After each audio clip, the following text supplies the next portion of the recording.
We still have no idea why Fox News decided to part ways with Tucker Carlson, but what we do know is the more that Media Matters tries to leak damaging footage of Tucker Carlson, the more relatable and likable he becomes, and the more desperate they look.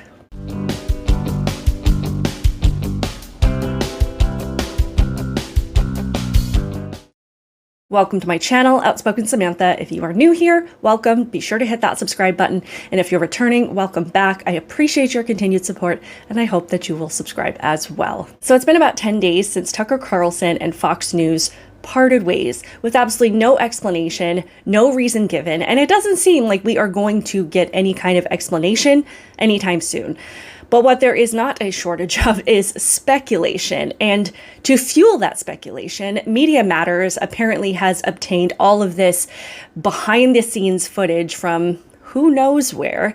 And they are trying to show him as this misogynist and this racist and somebody that's just a terrible person and makes these terrible jokes. And what it really is showing is that he's a human being, that he is just as human as the rest of us believe that he is. And not only that, it is showing just how desperate the media is and how little they have to work with in this effort to tear down who he is as a person and tear down his character. The best. And I wasn't talking about you. It's just the opposite. He's giving me a compliment. No, I'm not. What do you mean? Because you've never been this affirmed in your life? You wouldn't? Okay. I'm not, you know what? I'm not qualified on that score, I will say. I thought his girlfriend was kind of yummy. Just kidding, in case this is being pulled off the bird. Yeah, the bird. Just totally kidding. I don't even know what his girlfriend looks like. And if I did, I would not find her yummy. Now, I'm not going to go into detail about all of the videos that Tucker Carlson has posted or that have been leaked about him. I do have to say that, I mean, his sense of humor is not my kind of sense of humor. I don't find his jokes particularly funny, but do I think that they make him a terrible person? Not at all. And do I think that there's any there? Not at all. And I don't mean to excuse anything simply because he is on my side of the political aisle. I really, truly don't see anything that anybody could paint as deeply offensive, considering the things that especially that we see coming out of the left on a daily basis. Like, their outrage over this is almost comical when you see the things that they get up and support and promote every single day. But just a side note, I will be joining the Joe Mobley Show again tonight at 8 p.m. Central Time and 9 p.m. Eastern Time. I will leave those streaming links in the community section of my channel, but we will go into more detail about the numerous videos that have been released. So you can join those live streams and, you know, pop your questions in and your comments in, and we can discuss them together. But there is something that I did want to focus on just briefly, because I do think that there is something here that has a very important message for all of us, and it is within this text that was, again, leaked, that I think had the opposite effect of what the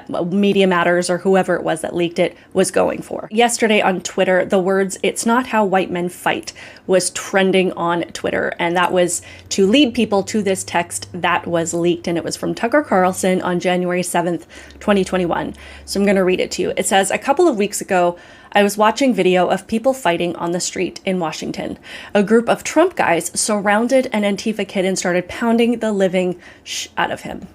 It was 3 against 1, at least. Jumping a guy like that is dishonorable, obviously. It's not how white men fight.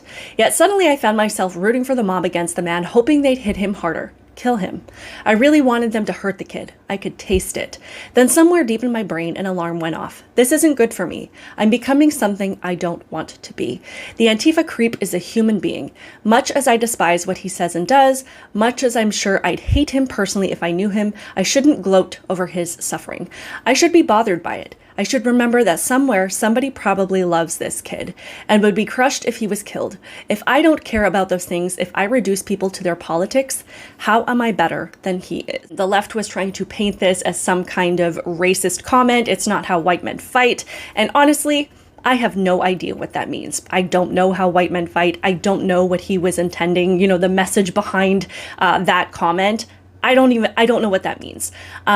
But the text as a whole is something that I found truly, truly important. Because as we see so many things happening in this country, as we see really good people start promoting and supporting the most egregious things, the most evil behavior, some of the most depraved ideas, as we see things become increasingly more difficult for people needlessly, and we know that it's because of the policies that they are supporting, it is really, really difficult sometimes to maintain that humanity, to continue to see our friends and neighbors as our friends and neighbors. I can't say as I can relate to the idea of wanting to see somebody's life taken because they're just an insufferable little punk, causing harm and inflicting pain on people, or just being an all-over nuisance.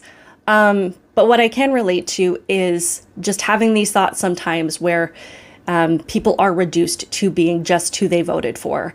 And this is something that we see on the left all the time, that if you voted for Trump, then you are threatened and you're harassed and you receive death threats constantly, where we are nothing more than who we voted for or the choices that we make. We're nothing more than if we got the COVID vaccine. We are nothing more than if we support transgenderism. Like, these are the things that are set as criteria as to whether or not we deserve respect and value as human beings. And that is somebody that I don't want to turn into. And I admire Tucker for being open and honest about having these feelings, so that we can all acknowledge that we're not alone in having to fight against these thoughts, because we don't want to reduce people to not being human beings. Regardless of what people are doing, something protected in our Constitution is life, liberty, and the pursuit of happiness. And as much as there is pain and suffering being caused by so many of these policies, by people just not paying attention, just being willfully ignorant, what is also afforded to us is the opportunity to turn around, to change our beliefs, to make better choices, and to start fighting for what's right. And that is what we hope for people, is that they're eventually going to wake up and they're going to open their eyes and they're going to join the fight to protect liberty and freedom and happiness for all of us, to protect the things that are already afforded to all of us within our Constitution. And I think it's going to become increasingly important to make that conscious effort not to reduce people to these inhuman things, to this criteria of when you do and do not deserve to be recognized as a human being. So let me know your thoughts on this in the comments below. Please like this video, subscribe to my channel, and I will see you on the Joe Mobley Show tonight at 8.